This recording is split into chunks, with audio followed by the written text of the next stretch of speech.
സാമ്പത്തികമായിട്ട് ഉന്നതിയിലുള്ള ആൾക്കാർക്ക് മാത്രമേ ഒരു ബിസിനസ് ചെയ്യാൻ പറ്റൂ എന്നുള്ളതാണ് ശരിക്കും ഇന്ന് നമ്മൾ പല ആൾക്കാരും മനസ്സിലാക്കിയത്.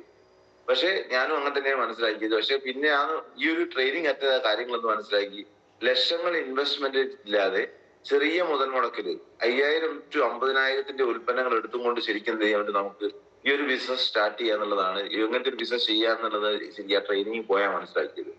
അവിടെ വന്ന പല ആൾക്കാരും എക്സ്പീരിയൻസ് ചെയ്യുന്ന പല ആൾക്കാരും എന്താ പറയുന്നത് വെച്ചാൽ അവരെന്താ പറയുന്നത്, അവര് പിന്നെ ഞാൻ കുറച്ച് ഉൽപ്പന്നം എടുത്തു, ഞാൻ എന്റെ ബന്ധുക്കളെയും സുഹൃത്തുക്കളെയും പരിചയപ്പെടുത്തി, അങ്ങനെ ഞാൻ ഉപയോഗിച്ചു, സാറ്റിസ്ഫൈഡ് ആയി, അങ്ങനെ ബിസിനസ് ഡെവലപ്പ് ചെയ്യുന്നില്ല. ശരിക്കും ഈ ഡയറക്ട് സെല്ലിങ്ങിന്റെ ഇഷ്ടംപോലെ കമ്പനികൾ നമ്മൾ കേട്ടിട്ടുണ്ട്. മണീഷ് കമ്പനി കേട്ടിട്ടുണ്ട്, പല കമ്പനി കേട്ടിട്ടുണ്ട്. പക്ഷെ ഇതിലൊക്കെ നമ്മൾ മനസ്സിലാക്കേണ്ട വെച്ചാൽ ഒരു കമ്പനി ചൂസ് ചെയ്യുമ്പോൾ നമ്മൾ നോക്കേണ്ട കുറച്ച് കാര്യങ്ങൾ നമ്മൾ ശ്രദ്ധിക്കുകയാണെങ്കിൽ അത് ഏറ്റവും നല്ല കമ്പനി നമുക്ക് സെലക്ട് ചെയ്യാൻ പറ്റും. എന്തായാലും നല്ല കമ്പനികളും മോശം കമ്പനിയും ഒക്കെ ഉണ്ടാകുമല്ലോ. പക്ഷെ അതിൽ നല്ല കമ്പനികൾ നമുക്ക് സെലക്ട് ചെയ്യാൻ പറ്റുന്നതാണ്. അതിൽ കുറച്ച് കാര്യങ്ങൾ നമ്മൾ നോക്കിയാൽ മതി. അത് ഏറ്റവും നല്ല ഒന്ന്, നമ്മൾ ഈ കമ്പനി മാർക്കറ്റ് ചെയ്യുന്ന ഉൽപ്പന്നങ്ങൾ ഫസ്റ്റ് അത് തന്നെ നോക്കട്ടെ. ഈ കമ്പനി മാർക്കറ്റ് ചെയ്യുന്ന ഉൽപ്പന്നങ്ങൾ ഏറ്റവും നല്ല പ്രൊഡക്റ്റുകളാണോ എന്നുള്ളത് ഒന്ന് നമ്മൾ നോക്കേണ്ടത്. അത് നോക്കുകയാണെങ്കിൽ ഇന്ന് ഇന്ത്യയിലെ ഏറ്റവും ക്വാളിറ്റി ഉള്ള ആയുഷ് പ്രീമിയം ഉള്ള നമ്പർ 1 പ്രൊഡക്റ്റുകളാണ് ഒന്ന് നമ്മൾ കൊടുക്കുക. അതാണ് ഏറ്റവും വലിയ വ്യത്യാസം. ഒരാൾക്ക് കൊടുത്തു കഴിഞ്ഞാൽ റീപർച്ചേസ് വരുന്ന പിന്നെയും നമ്മോട് ചോദിച്ചു വാങ്ങുന്ന കുറച്ച് ഉൽപ്പന്നങ്ങളാണ് ശരിക്കും ചെയ്യുന്നത് ഈ കമ്പനി മാർക്കറ്റ്. അത് ഇതിന്റെ ഏറ്റവും വലിയ ഒരു ക്വാളിറ്റിയാണ്. രണ്ടാമത് എന്താ വെച്ചാൽ ഇതിന്റെ പ്ലാനാണ്. നമ്മൾ കൂടെ വരുന്ന ആൾക്കാരെ പരസ്പരം സപ്പോർട്ട് ചെയ്യാൻ പറ്റുന്ന ഒരു ഇൻകം പ്ലാൻ നമ്മൾ ഡയറക്ട് സെല്ലിങ്ങിനാണ് പറയുന്നത്.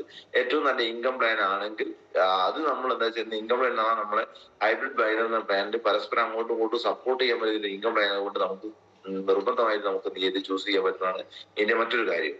മറ്റൊന്ന് പറഞ്ഞാൽ ഇതിന്റെ ലീഡേഴ്സ് ആണ്. ഏറ്റവും ക്വാളിറ്റിയുള്ള ഏറ്റവും സാധ്യതയുള്ള കുറച്ച് ലീഡേഴ്സ് ആണ് ഇതിനെ നിയന്ത്രിക്കുന്നത്. ഇതിന്റെ പിന്നിൽ പ്രവർത്തിക്കുന്നതാണ് ഇതിന്റെ ഏറ്റവും വലുത്. അതിനേക്കാട്ടുപരി നമ്മൾ മനസ്സിലാക്കേണ്ട വെച്ചാല് പല ഡയറക്ട് സെല്ലിംഗ് കമ്പനികൾക്കും പറ്റുന്ന പ്രശ്നം എന്താ വെച്ചാല് ആ പല കമ്പനികളെ നിയന്ത്രിക്കുന്നത് ലീഡേഴ്സ് ആയിരിക്കും.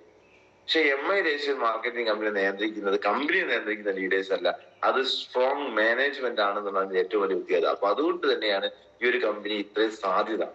കാരണം വെച്ചാൽ അത് ഞാൻ പറയാൻ കാരണം എന്ന് വെച്ചാൽ ലീഡേഴ്സ് നിയന്ത്രിക്കുന്ന കമ്പനി ആണെങ്കിൽ എന്തെങ്കിലും ഈഗോ കാര്യങ്ങളോ വർക്ക്ഔട്ട് ചെയ്ത് കഴിഞ്ഞാൽ ഈ പല ലീഡർമാരും എന്ത് ചെയ്യും, കമ്പനിയിൽ നിന്ന് ഒരു പുതിയ കമ്പനിക്ക് ചേക്കേറുമ്പോൾ ഈ കമ്പനിയിൽ പ്രവർത്തിക്കുന്ന സാധാരണ കുറെ ആൾക്കാർ എന്ത് ചെയ്യും, അവരുടെ സാധ്യത മങ്ങുന്ന അവസ്ഥ ഉണ്ട്.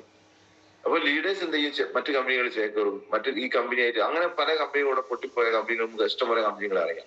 പക്ഷെ ഇതിന്റെ പ്രത്യേകത വെച്ചാൽ MI ദേശീയ മാർക്കറ്റിന്റെ പ്രത്യേകത എന്ന് വെച്ചാൽ ഇത് ലീഡേഴ്സ് നിയന്ത്രിക്കുന്നത് മാനേജ്മെന്റ് ആണ്.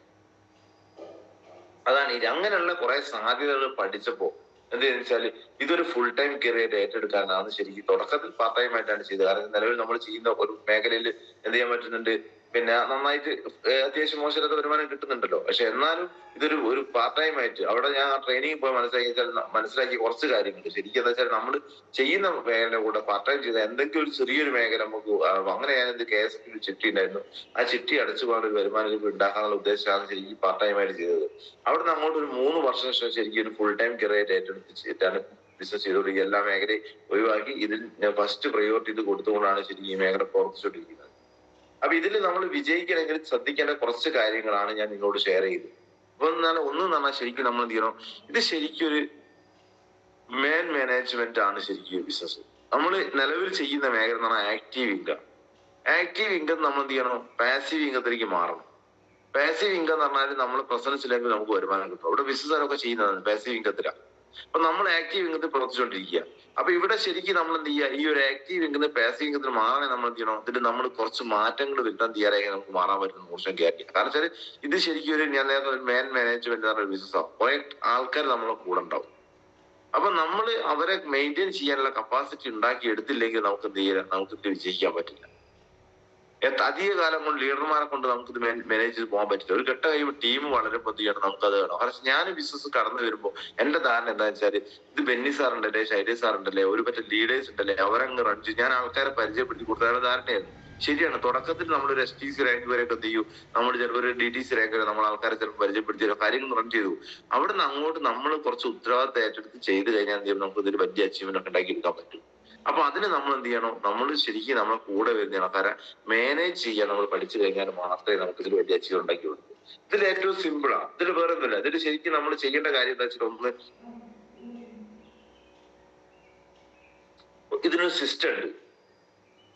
ആ സിസ്റ്റത്തിൽ നമ്മൾ പ്രവർത്തിക്കുകയാണെങ്കിൽ ഇത് നമുക്ക് നല്ല അച്ചീവ്മെന്റ് ഒക്കെ ഉണ്ടാക്കി എടുക്കാൻ പറ്റും. സിസ്റ്റം എന്ന് പറഞ്ഞു കഴിഞ്ഞാൽ ശരിക്കും എന്താ വെച്ചാൽ ഇത് റെഗുലർ ആയിട്ട് നടന്നു പോകുന്ന ഒരു സിസ്റ്റമാണ്. അതിന് പറഞ്ഞാൽ നമ്മൾ എന്ത് ചെയ്യണം, ഇതിന്റെ പല പ്രോഗ്രാമുകളുണ്ട്, കാര്യങ്ങളുണ്ട്, ട്രെയിനിങ് ഉണ്ട്, GTS സെന്ററുകളുണ്ട്, FSS ഉണ്ട്, ഇങ്ങനത്തെ ഒരു പല രീതിയിലുള്ള പ്രോഗ്രാമും കാര്യങ്ങളും നടന്നുകൊണ്ടിരിക്കുന്നുണ്ട്. 1 ഡേ ട്രെയിനിങ് ഉണ്ട്, 2 ഡേ ട്രെയിനിങ് ഉണ്ട്. ആ ഒരു സിസ്റ്റത്തിലേക്ക് എന്ത് ചെയ്യണം, നമ്മൾ ആദ്യം കയറി നിൽക്കണം. ആ സിസ്റ്റത്തിൽ കയറി നിന്ന് കഴിഞ്ഞാൽ എന്ത് ചെയ്യും, ഘട്ടം ഘട്ടമായിട്ട് എന്ത് വെച്ചാൽ നമ്മളെ പ്രസൻസ് ഇല്ലെങ്കിൽ എന്ത് ചെയ്യുന്നറിയോ, ഇവിടെ ആ സിസ്റ്റം വർക്ക് ചെയ്യുമ്പോൾ നമ്മൾ പരിചയപ്പെടുന്ന വ്യക്തികൾ ആ സിസ്റ്റത്തിന്റെ കൂടെയാണ് പ്രവർത്തിക്കും. അപ്പൊ നമ്മൾ സ്ഥിരമായിട്ട് ഞാൻ പറയാം ഒരു GTS സെന്റർ കോഴിക്കോട് നടന്നതാണ് GTS സെന്റർ, സ്ഥിരമായിട്ടാണ് GTS സെന്റർ. നമ്മൾ തുടക്കത്തിൽ സ്ഥിരമായിട്ട് അങ്ങോട്ട് പോവുക. ഇത് പോകുമ്പോൾ നമ്മളെ കൂടുതൽ ടീമും അവിടേക്ക് എത്തിപ്പെടും. അങ്ങനെ ഘട്ടം ഘട്ടമായി ആ ടീം അവിടെ എത്തിക്കിട്ട് കഴിഞ്ഞാൽ നമ്മൾ ഒന്നോ രണ്ടോ ആഴ്ച നമ്മൾ അവിടെ ഇല്ലെങ്കിൽ എന്ത് ചോദിച്ചാൽ ചിലപ്പോൾ നമ്മൾ പോയില്ല, ടീം അവിടെ പോകും. അതൊരു സിസ്റ്റം. അവിടെ ലീഡേഴ്സ് ഉണ്ടാവും കാര്യങ്ങൾ നിയന്ത്രിക്കാൻ. നമ്മൾ പോയില്ലെങ്കിൽ അവിടെ GTS സെന്റർ നടക്കും, കാര്യങ്ങളൊക്കെ നടക്കും. ആ സിസ്റ്റം എന്ന് പറഞ്ഞാൽ ഈ MI ലിസ്റ്റ് മാർക്കറ്റിംഗ് ഒരു സിസ്റ്റം ഉണ്ട്. ആ സിസ്റ്റത്തിനാണ് ശരിക്കും കമ്പനി ഏറ്റവും കൂടുതൽ പ്രാധാന്യം കൊടുക്കുക. അപ്പൊ നമ്മൾ എന്ത് ചെയ്യണം, നമ്മുടെ ടീമിനെ ആ സിസ്റ്റത്തിലേക്ക് എത്തിക്കാനുള്ള ഒരു പ്രവർത്തനം തുടക്കത്തിൽ നമ്മൾ റെഗുലർ GTS സെന്റർ അറ്റൻഡ് ചെയ്യണം, നമ്മൾ FSS അറ്റൻഡ് ചെയ്യണം, പ്രോ ട്രെയിനിങ് അറ്റൻഡ് ചെയ്യണം. ഇങ്ങനെയുള്ള പ്രോഗ്രാമുകൾ നമ്മൾ റെഗുലറായിട്ട് അറ്റൻഡ് ചെയ്ത് കഴിഞ്ഞാൽ എന്ത് ചെയ്യും, ആ സിസ്റ്റത്തിൽ കൂടി ടീം ഡെവലപ്പ് ചെയ്ത് പോകും. അപ്പൊ അതിനുവേണ്ടി നമ്മുടെ ടീമിൽ സിസ്റ്റത്തേക്ക് പിന്നെ നമ്മൾ എന്താ വെച്ചാൽ ഈ കമ്പനി മാർക്കറ്റ് ചെയ്യുന്ന ഉൽപ്പന്നങ്ങളാണ് ശരിക്കും ഏറ്റവും വലിയ പ്രാധാന്യം. ഞാൻ നേരത്തെ പറഞ്ഞു. അപ്പൊ റീറ്റെയിലിന് അത്യാവശ്യ ഘടകമുണ്ട്. അപ്പൊ നമ്മൾ എന്ത് ചെയ്യുക, റെഗുലർ ആയിട്ട് റീറ്റെയിൽ എന്നാണ് ഒരു കൺസെപ്റ്റ്. ഈ ഒരു ബിസിനസ് എത്ര കാലം ചെയ്യുന്നുണ്ട് അതുവരെ ഒരു റാങ്ക് എത്തി കഴിഞ്ഞാൽ പല ആൾക്കാർക്കുള്ള പ്രശ്നം എന്താ വെച്ചാൽ ഒരു റാങ്ക് എത്തിക്കഴിഞ്ഞാൽ റീറ്റെയിൽ അങ്ങ് നിർത്തും, പിന്നെ ടീം ബിൽഡിംഗ് മാത്രം ചെയ്തു പോകും. അതുപോലെ റീറ്റെയിൽ നമ്മൾ ബിസിനസ് ചെയ്യുന്ന കാലം വരെ നമ്മൾ റീറ്റെയിൽ ചെയ്യണം. നമുക്ക് എന്ത് ചെയ്യണം, ഒരു നല്ലൊരു കസ്റ്റമർ ശൃംഖല നമുക്ക് ഓരോരുത്തർക്കും വേണം. ടീമിനുണ്ടായാൽ പോരാ, നമുക്കും വേണം. നമ്മളോട് ഉൽപ്പന്നങ്ങൾ വാങ്ങുന്ന ഒരു കസ്റ്റമർ ശൃംഖല നമ്മുടെ കയ്യിലുണ്ടെങ്കിൽ മാത്രമേ എന്ത് ചെയ്യാൻ പറ്റും, നമുക്ക് വലിയൊരു ഡെവലപ്മെന്റിലേക്ക് നമുക്ക് പോകാൻ പറ്റും. അപ്പൊ അതുകൊണ്ട് എന്ത് ചെയ്യണം, നമ്മളൊരു ടീമിന്റെ ഒരു റീറ്റെയിൽ ടീമായി നമുക്ക് സ്വന്തമായിട്ട് ഒരു കസ്റ്റമർ ശൃംഖല, നമ്മളോട് പ്രൊഡക്റ്റ് വാങ്ങുന്ന, നമ്മളോട് സ്ഥിരമായിട്ട് നമ്മുടെ ഉൽപ്പന്നങ്ങൾ വാങ്ങി ഉപയോഗിക്കുന്ന ഒരു ശൃംഖല നമുക്ക് ഉണ്ടാക്കിയെടുക്കാൻ പറ്റും. നമ്മൾ ഏത് ഫീൽഡിൽ പോയാലും അങ്ങനത്തെ ഒരു ടീം നമുക്ക് പ്രൊഡക്റ്റ് കൊടുക്കുന്നത് അതൊരു പോസിറ്റീവാണ്. ടീമിന്റെ വർക്കിന്റെ കൂടെ തന്നെ നമ്മളും കുറച്ച് ഉൽപ്പന്നം കൊടുക്കാൻ ഒരു പോസിറ്റീവ്. അപ്പൊ ആ ഒരു രീതിയിലേക്ക് ഒരു പ്രവർത്തനവും കാര്യങ്ങളും നമ്മൾ ഏറ്റെടുത്ത് ചെയ്യണം എന്നുള്ളതാണ് എനിക്ക് നിങ്ങൾ പറയുന്നത്. അപ്പൊ റീറ്റെയിൽ റെഗുലറായിട്ട് നമ്മൾ ചെയ്തുകൊണ്ടിരിക്കണം. ഇതൊക്കെ ഞാൻ ചെയ്ത കാര്യമാണ്. ഞാൻ നിങ്ങളോട് ഷെയർ ചെയ്യുന്ന ഒരു കാര്യം, ഞാൻ പറയാത്ത ഒരു കാര്യം ഞാൻ നിങ്ങളോട് ഷെയർ ചെയ്യില്ല. അതാണ് ശരിക്കും ലീഡർഷിപ്പ് എന്നാണ് കഴിഞ്ഞാൽ. നമ്മൾ വെറുതെ എന്താ വെച്ചാൽ നമ്മുടെ ടീമിനോട് നമ്മൾ സംസാരിക്കും, നമ്മൾ ചെയ്തിരിക്കണം. അപ്പൊ ഞാൻ ചെയ്ത കാര്യങ്ങൾ മാത്രമേ ഞാൻ നിങ്ങളോട് ഷെയർ ചെയ്യുന്നുള്ളൂ. അപ്പൊ ചെയ്ത കാര്യങ്ങളാണ് എനിക്ക് ഈ മേഖല വലിയ കഴിവും കാര്യങ്ങളൊന്നും ഇല്ലായിരുന്നു. ശരിക്കും എന്താ വെച്ചാൽ മര്യാദയ്ക്ക് ഒരു 10 മിനിറ്റ് സംസാരിക്കാൻ പോലും ചെയ്യാനോ ഒരു മൈക്ക് സംസാരിക്കാനോ ഒരു പ്രോഗ്രാം ശ്രമിക്കാനോ കഴിവൊന്നും ഇല്ലായിരുന്നു. അത് ഇതിന്റെ ഘട്ടം ഘട്ടമായിട്ട് ഇതിന്റെ ഈ ഒരു സിസ്റ്റത്തിൽ പ്രവർത്തിച്ചപ്പോൾ ഇതിന്റെ ട്രെയിനിങ് മീറ്റിംഗ് അറ്റൻഡ് ചെയ്ത് ഉണ്ടാക്കിയെടുത്ത ഒരു കഴിവുകളാണ്.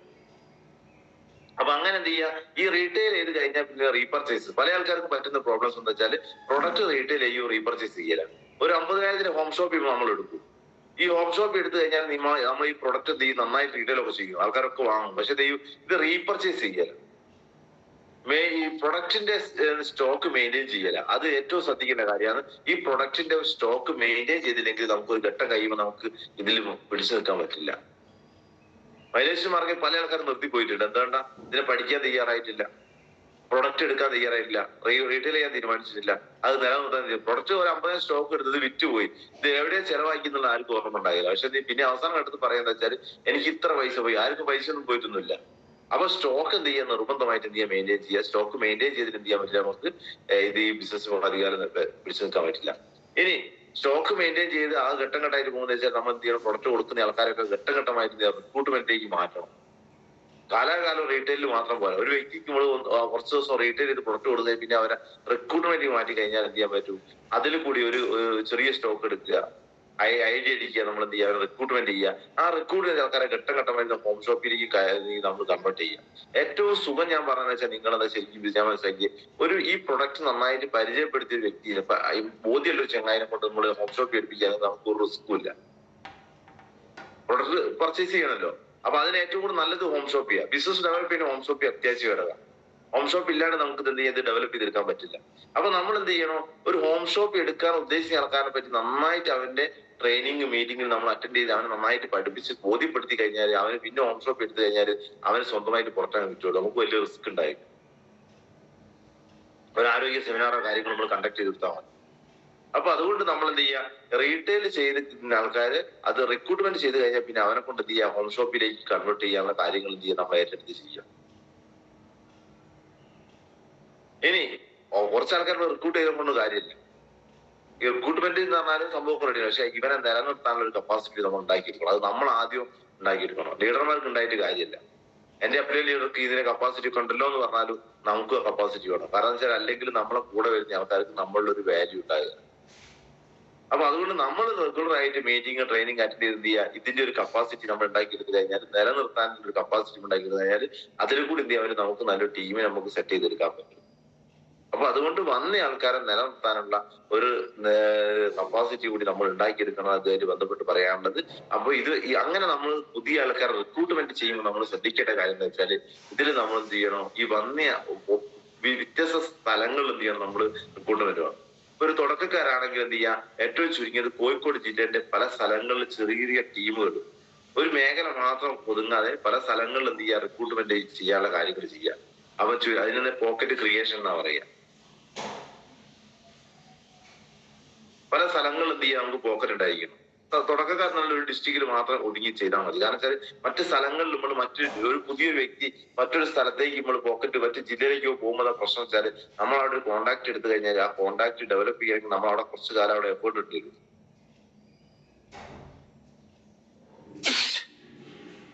ഇപ്പൊ ലീഡർമാരൊക്കെ റെഡിയാണ്. ലീഡർമാർ എന്ത് ചെയ്യും, എഫേർട്ട് ഒക്കെ ഇടും. പക്ഷെ എന്താ വെച്ചാൽ അതിൽ കൂടുതൽ നമ്മൾ എഫേർട്ടിന് അത്യാവശ്യം ഇടുക. നമുക്ക് അവിടെ പോകാൻ പറ്റുന്നില്ലെങ്കിൽ, നമ്മൾ സ്ഥിരമായിട്ട് അവിടെ ബന്ധപ്പെടാൻ പറ്റുന്നില്ലെങ്കിൽ, നമ്മൾ അവിടെ ഫസ്റ്റില് നമ്മൾ എന്ത് ചെയ്യാൻ പറ്റും, അവിടെ ഒരു പുതിയ മറ്റു പോക്കറ്റുകൾ, മറ്റു ജില്ലകളിൽ പോക്കറ്റ് തൽക്കാലം എടുക്കാണ്ടിരിക്കുന്നതാണ് നല്ലത്. നമ്മൾ തുടക്കക്കാരനെ നമ്മൾ ജില്ലേന്റെ വ്യത്യസ്ത സ്ഥലങ്ങളിൽ, ഇപ്പൊ താമരശ്ശേരി, പേരാമ്പ്ര, കൊയിലാണ്ടി, കുറ്റ്യാടി, അതുപോലുള്ള മറ്റ് കോഴിക്കോട് സിറ്റി, ഇങ്ങനെയുള്ള കക്കോടി പോലെ അങ്ങനത്തെ സ്ഥലങ്ങൾ എന്ത് ചെയ്യുമ്പോൾ ചെറിയ പോക്കറ്റുകളാക്കി പറ്റുക. ഈ പോക്കറ്റിനൊക്കെ എന്ത് ചെയ്യണം, നമുക്ക് വേണ്ട സെയിൽസ് എന്ത് ചെയ്യണം, അത്യാവശ്യം വന്നിരിക്കണം. പല ആൾക്കാർക്കുള്ള പ്രശ്നം എന്താ വെച്ചാൽ, നമ്മൾ പോക്കറ്റ് ക്രിയേഷൻ നടത്തും, പിന്നെ ഒന്നോ രണ്ടോ ടീം അവിടെ വരും, പിന്നെ നമ്മൾ അങ്ങോട്ട് എന്ത് ചെയ്യുക, തിരിഞ്ഞു നോക്കുന്ന ഒരു പ്രോബ്ലംസ് ഉണ്ട്. അത് നമ്മൾ മാറ്റിയേ മതിയാവും. എന്നിട്ട് ചെയ്യണം, നമ്മൾ ആ പോക്കറ്റ് ക്രിയേഷൻ നടത്തി ആ പോക്കറ്റ് ഡെവലപ്പ് ചെയ്യാനുള്ള പ്രവർത്തനം കാര്യമുണ്ട്. ചിലപ്പോൾ ചില സ്ഥലത്ത് പോക്കറ്റ് നടത്താൻ ഉദാഹരണം പറയാം, നിങ്ങൾക്ക് ചിലപ്പോൾ കുറ്റ്യാടി ടൗണിൽ ചിലപ്പോൾ നിങ്ങൾക്ക് ആൾക്കാരുണ്ടായിക്കൊണ്ടായത്, ബന്ധുക്കളുണ്ടായ, സുഹൃത്തുക്കളുണ്ടായ. പക്ഷെ കുറ്റ്യാടിക്ക് എന്ത് ചെയ്യുക, നിങ്ങൾ ടീമിൽ വന്ന ആൾക്കാർക്ക് ആർക്കെങ്കിലും അവിടെ ഉണ്ടാവും. അതിന് നമ്മൾ എന്ത് ചെയ്യുക വെച്ചാൽ, നമ്മളെ കൂടെ വന്ന ആൾക്കാരെ പ്രത്യേകം ശ്രദ്ധിക്കേണ്ട കാര്യമാണ്. നമ്മളെ കൂടെ വന്ന ആൾക്കാരെ വീട്ടിൽ പോയി ഇരുന്നു കൊണ്ട് അവര് ലീസ്റ്റ് ബിൽഡ് ചെയ്യാൻ നമ്മളോട് അവരെ സപ്പോർട്ട് ചെയ്ത് കൊടുക്കുക. തുടക്കക്കാരൻ അവരറിയില്ല. ആ ലീസ്റ്റ് ബിൽഡ് ചെയ്യുമ്പോൾ നമ്മൾ ശ്രദ്ധിക്കേണ്ട കാര്യങ്ങൾ ഏറ്റവും ചുരുങ്ങിയത് എന്ത് ചെയ്യുക, ഒരു തുടക്കക്കാരന് 100 പേരെ ലീസ്റ്റ് ആയിട്ട് നിർബന്ധം. 100 അപ്ഗ്രേഡ് ചെയ്യണോ, 100 പോരാ, എന്നാൽ ഏറ്റവും ചുരുങ്ങിയത് ഒരു 100 പേരെ ലീസ്റ്റ് വേണം. ഇനി 100 പേരെ ലീസ്റ്റ് ഉണ്ടാക്കുമ്പോൾ നമ്മൾ ശ്രദ്ധിക്കണം, ആ ലീസ്റ്റ് എന്ത് ചെയ്യണം, ആദ്യം ബിസിനസ് പറഞ്ഞ ആൾക്കാരെ നമ്മൾ സെലക്ട് ചെയ്യണം. അത് ഒരു മാൻ കാറ്റഗറി എന്നുള്ള സിസ്റ്റത്തിൽ നമ്മൾ സെലക്ട് ചെയ്തിട്ട്, ഒന്ന് നമ്മൾ അത്യാവശ്യം ഒരു 5000 മാൻ എന്ന് പറഞ്ഞാൽ ഒന്ന് മണിയാ ഫസ്റ്റ്. അതൊന്നും വെച്ചാൽ ഒന്ന് അത്യാവശ്യം എന്ത് ചെയ്യണം, അത്യാവശ്യം എന്തെങ്കിലും ഒരു 5000 രൂപയെങ്കിലും എടുക്കാൻ, ഒരു 10000 രൂപയ്ക്ക് എടുക്കാനുള്ള ഒരു വ്യക്തിയുടെ അടുത്ത് അത്യാവശ്യം ചെറിയൊരു സ്വന്തമായിട്ടൊരു പണം റോൾ ചെയ്യാൻ കപ്പാസിറ്റി ഒരു ചങ്ങായിന്റെ അടുത്ത് ഫസ്റ്റ് നമ്മുടെ ബിസിനസ് പറയേണ്ടത്. അപ്പൊ ആ 100 പേര് സെലക്ട് ചെയ്തിട്ട് ഒന്ന് അങ്ങനത്തെ ഒരാളായിരിക്കും. മറ്റൊന്ന് ചെയ്യണം, ഇതൊരു സ്വന്തമായിട്ട് അതോറിറ്റി സ്വന്തമായിട്ട് ഒരു തീരുമാനം എടുക്കാനുള്ള ഒരാളായിരിക്കും. ഇപ്പൊ ചില വീടുകളിൽ പോയി കഴിഞ്ഞാൽ നമ്മൾ പ്ലാൻ ഒരാളെ കെപ്പിക്കും, ഒന്നുകിലും ഭാര്യയെ പ്ലാൻ കെപ്പിക്കും, പക്ഷെ ഭർത്താവ് ആയിരിക്കും അവിടെ തീരുമാനം എടുക്കുന്നത്. ചിലപ്പോൾ ചിലത് ഭാര്യ ആയാലും നമ്മൾ പ്ലാൻ കെപ്പിക്കും, പക്ഷെ അവിടെ ഭർത്താവിനെ പ്ലാൻ കെപ്പിക്കും, പക്ഷെ അവിടെ തീരുമാനം എടുക്കുന്ന ഭാര്യ ആയിരിക്കും. അപ്പൊ ആരാണോ അതിന് കപ്പാസിറ്റി സ്വന്തമായിട്ട് തീരുമാനം എടുക്കാനുള്ള കപ്പാസിറ്റി, അവനെന്ത് ചെയ്യുക, ഒന്ന് അവനെ ടിക്കുക. മറ്റൊന്നാന്ന് വെച്ചാൽ ഇത് എന്തെങ്കിലും അത്യാവശ്യം സാമ്പത്തികമായിട്ട് എന്താ ഉണ്ടാക്കണം, ഒരു നീഡ് എന്തെങ്കിലും ഉണ്ടാക്കി എടുക്കണം എന്നൊക്കെയുള്ള ഒരു കഴിവുണ്ട്, എന്തെങ്കിലും സാധ്യതയുണ്ട്. വെറും കൂത്തറടിച്ച് നടക്കുന്നതിനൊന്നും ബിസിനസ് കൊണ്ടുവന്ന ഒരു കാര്യമില്ല. ഒരു കുടുംബം നോക്കുന്നത്, അത്യാവശ്യം എന്തെങ്കിലും സമ്പത്ത് ഉണ്ടാക്കിയെടുക്കണം, അത് നല്ല ലൈഫ് സ്റ്റൈൽ മെയിൻറ്റെയിൻ ചെയ്യാൻ ഉദ്ദേശിക്കുന്ന ആൾക്കാരെ മാത്രമേ നമ്മൾ എന്ത് ചെയ്യാൻ പറ്റൂ, ഫസ്റ്റ് നമ്മൾ എന്ത് ചെയ്യാൻ പറ്റൂ, നമ്മൾ ബിസിനസ് എന്ത് ചെയ്യാൻ പറ്റും, നമുക്ക് പിന്നെ കൊണ്ടുവരാൻ പറ്റും. അങ്ങനെ ഒരു ലിസ്റ്റ് ഷോർട്ട് ലിസ്റ്റ് ചെയ്യുമ്പോൾ ശ്രദ്ധിക്കുന്ന കാര്യം, ഈ ഒരു മാൻ കാറ്റഗറിക്ക് വലിയ പ്രാധാന്യം കൊടുക്കുക. അപ്പൊ അങ്ങനെ നമ്മൾ ഫസ്റ്റ് കൊണ്ടുവന്ന ആൾക്കാർ ഇങ്ങനത്തെ കപ്പാസിറ്റി ആൾക്കാരാന്ന് ചോദിച്ചാൽ അതിൽ കൂടി നമുക്ക് വലിയ ഉണ്ടാകും. നമ്മുടെ ബന്ധുക്കളോ സുഹൃത്തുക്കളോ ഒക്കെ ഉണ്ടാവും ബിസിനസ്, പക്ഷെ അവരൊക്കെ കൊണ്ടുവരാൻ ഏറ്റവും ഫസ്റ്റ് പ്രയോറിറ്റി എന്ത് ചെയ്യുക, ഞാൻ ഈ പറഞ്ഞേക്കാം, ഒന്ന് പണം എടുക്കാൻ പറ്റുന്ന ഒരു അതോറിറ്റി ആയിരിക്കണം, അതവന് നീഡ്, ഇത്രയും കാര്യങ്ങളിൽ ആൾക്കാർ എന്ത് ചെയ്യും, നമ്മൾ ഫസ്റ്റ് പ്രയോറിറ്റി കൊടുക്കുക. അങ്ങനെ കൊടുത്തു കഴിഞ്ഞാൽ എന്ത് ചെയ്യാൻ പറ്റും, നമുക്ക് ആ വരുന്ന ആൾക്കാർ അത്യാവശ്യം നല്ല കപ്പാസിറ്റിയുള്ള ആൾക്കാരായിരിക്കും. അവരിൽ കൂടി നമുക്ക് നല്ലൊരു ടീമിനെ നമുക്ക് ഡെവലപ്പ് ചെയ്യാൻ പറ്റും. അവർ ലീഡർഷിപ്പിൽ വന്നു കഴിഞ്ഞാൽ നമ്മൾ എന്ത് ചെയ്യും, നമ്മളെ മാൻ പവർ വർദ്ധിപ്പിക്കും. കൂടുതൽ ആൾക്കാരെ കടന്നു വരുമ്പോൾ നമുക്ക് എന്ത് ചെയ്യും, അവന്റെ കുറെ കാര്യം സ്വന്തമായിട്ട് ഏറ്റെടുത്ത് കഴിഞ്ഞാൽ എന്ത് ചെയ്യും, അത് നമുക്ക് കുറച്ചുകൂടി എളുപ്പമാവും. അപ്പൊ പോക്കറ്റ് ക്രിയേഷൻ നടത്തുമ്പോൾ അതേപോലെ തന്നെ ആ പോക്കറ്റ് ക്രിയേഷൻ നടത്തി പല സ്ഥലങ്ങളിൽ ടി വി സെറ്റ് ചെയ്യുമ്പോൾ ഞാൻ പറഞ്ഞ ഒരു പുതിയ നമുക്ക് പോക്കറ്റ് ഇല്ലെങ്കിൽ ആ പോക്കറ്റ് ഉണ്ടാക്കാൻ എന്ത് ചെയ്യുക, നമ്മളെ കൂടെ ഞങ്ങൾ ലീസ്റ്റ് ബിൽഡ് ചെയ്യുക. ആ ലീസ്റ്റ് ബിൽഡ് ചെയ്ത ആൾക്കാരെ ബിസിനസ് ഉണ്ടാക്കിക്കൊണ്ട് ഒരു കാര്യമില്ല. അവർ ലീസ്റ്റ് എല്ലാവർക്കും ലീസ്റ്റ് ഉണ്ടെന്ന് ഉറപ്പ് വരുത്തുക. ആ ലീസ്റ്റ് കൂടി എന്ത് ചെയ്യുക, ഞാൻ പറഞ്ഞ ഷോർട്ട് ലിസ്റ്റ് ചെയ്യുക. അവരുടെ ഫസ്റ്റ് എന്ത് ചെയ്യുക, നമ്മൾ പ്ലാൻ കേൾപ്പിക്കുക. ഇനി പ്ലാൻ കേൾപ്പിക്കുക എന്ന് പറഞ്ഞാൽ ഫസ്റ്റ് നമ്മൾ എന്ത് ചെയ്യുക, ഒന്നെങ്കിൽ 1-to-1 ഉപയോഗിക്കുന്നുണ്ട്, നമ്മള് GTA സെന്റർ ഉപയോഗിക്കുന്നുണ്ട്, ഇതൊക്കെ ചെയ്യുന്നുണ്ട്, ഹോം മീറ്റിംഗ് ഉപയോഗിക്കുന്നുണ്ട്. അപ്പം ഏറ്റവും നല്ലത് മനസ്സിലാക്കുക, ഏറ്റവും നല്ല നിങ്ങൾ ഹോം മീറ്റിംഗിലേക്ക് വിളിക്കുന്ന ഏറ്റവും കുറച്ച് ഫസ്റ്റ് നിങ്ങൾ ബിസിനസ് സ്റ്റാർട്ട് ചെയ്ത് അല്ലെ നമ്മളെ കൂടെ വന്ന ആൾക്കാർ ബിസിനസ് സ്റ്റാർട്ട് ചെയ്താണ് അവരുടെ ലിസ്റ്റിലുള്ള 10 പേരെ ഏറ്റവും നല്ലത് ഫസ്റ്റിൽ അവൻ എന്ത് ചെയ്യുക, അവർ 10 പേരെ എന്ത് ചെയ്യുക, അവരുടെ വീട്ടിലേക്ക് വിളിച്ചിട്ട് ഹോം മീറ്റിംഗ്. കാരണം വെച്ചാൽ അവനൊരു ബിസിനസ് സ്റ്റാർട്ട് ചെയ്ത് ആ പ്രൊഡക്റ്റ് സ്റ്റോക്ക് ചെയ്ത് ആ ഹോം മീറ്റിംഗിൽ അയാൾ എത്തുമ്പോൾ കുറച്ചുകൂടി അവനൊരു എന്ത് ചെയ്യും, ഒരു സാധ്യത കൂടും. അവരുടെ സ്റ്റോക്കോ കാണല്ലോ. അപ്പൊ അതുകൊണ്ട് എന്ത് ചെയ്യുക, ഹോം മീറ്റിംഗ് കൂടി എന്ത് ചെയ്യുക, ഒരു ടീമിനെ സെറ്റ് ചെയ്യാൻ കാര്യം ചെയ്യുക. അപ്പൊ ഇവരുടെ ഹോം മീറ്റിംഗ് കൂടിയാണ് ഫസ്റ്റ് നമ്മൾ എന്ത് ചെയ്യുക, ആൾക്കാരെ പ്ലാൻ കേൾപ്പിക്കും. ഷോ ദ പ്ലാൻ തന്നെ ഫസ്റ്റ് ഹോം മീറ്റിംഗ് കൂടി, അല്ലെങ്കിൽ GTA സെന്ററിൽ കൂടി, അല്ലെങ്കിൽ എന്ത് ചെയ്യുക വെച്ചാൽ നമ്മളെ എന്ത് ചെയ്യുക 1-to-1 കൂടി ലീഡേഴ്സിനെ കൂട്ടി വിടും. 1-to-1 അവസാന ഘട്ടത്തിലേക്ക് ഏറ്റവും നല്ലത്. വെച്ചാൽ ഒരു മീറ്റിംഗ് സെന്റർ ആകുമ്പോൾ വെച്ചാൽ കുറെ ആൾക്കാരെ ഒരു പറ്റ ലീഡേഴ്സിനെ പല കാറ്റഗറി ആൾക്കാരുണ്ടാകും. പല ജോലിക്ക് പോകുന്ന ആൾക്കാരുണ്ടാകുമല്ലോ. ചിലപ്പോൾ നിങ്ങളെ കൂടെ വരുന്ന ആൾക്കാർ ചിലപ്പോൾ ഒരു ബിസിനസ്സുകാരനാണെങ്കിൽ അവൻ ധരിക്കുന്ന വെച്ചാൽ നമ്മൾ ബിസിനസ്സുകാരനല്ല, ഇത് എനിക്ക് പറ്റാത്ത ബിസിനസ് ധരിക്കുക ഞങ്ങൾ 1-to-1 പറഞ്ഞു കഴിഞ്ഞാൽ നമ്മൾ അപ്ഡേറ്റ് ലീഡറെ കൂട്ടി നടക്കുമ്പോൾ അയാൾ ചിലപ്പോൾ എന്ത് ചെയ്യും, ഒരു ഓഫീസ് എന്തെങ്കിലും ഓഫീസ് വർക്ക് ചെയ്ത ആൾക്കാരായി പക്ഷെ വലിയ അച്ചീവ് ആക്കിയാലോ. പക്ഷെ മറ്റവനെ അപേക്ഷിച്ച് എന്ത് ചെയ്യും, നമ്മൾ കൊണ്ടുപോകുന്ന ആൾക്കാർ ബിസിനസ്സുകാരാണെങ്കിൽ 1-to-1 പറയുമ്പോൾ ഈ അച്ചീവ് എനിക്കിത് പറ്റിയൊരു ധാരണ അവർ പക്ഷെ അവരെ നിങ്ങൾ മീറ്റിംഗ് സെന്റർ എത്തിച്ചു കഴിഞ്ഞാൽ എന്താ ഗുണം അറിയുമോ, ആ മീറ്റിംഗ് സെന്ററിൽ എന്തുണ്ടെന്ന് വെച്ചാൽ അവിടെ എന്ത് ചെയ്യും, ആ മീറ്റിംഗ് സെന്ററിൽ എന്ത് ചെയ്യും, പല കാറ്റഗറി ആൾക്കാർ ബിസിനസ്സുകാരുണ്ടാവും, പല കാറ്റഗറി ആൾക്കാരുണ്ടാവും. അപ്പം ഇയാളെന്ന് വിചാരിക്കും ഇത് എല്ലാവർക്കും പറ്റുന്ന ബിസിനസ് ആണെന്നൊരു ബോധ്യം വരും. അപ്പൊ അതുകൊണ്ട് എന്ത് ചെയ്യുക, പരമാവധി എന്ത് വെച്ചാൽ GTA സെന്ററിലേക്ക് ടീമിനെ എത്തിക്കുക, ഹോം മീറ്റിംഗിനെ എത്തിക്കുക, 1-to-1 അവസാനം പ്രാധാന്യം കൊടുത്താൽ മതി.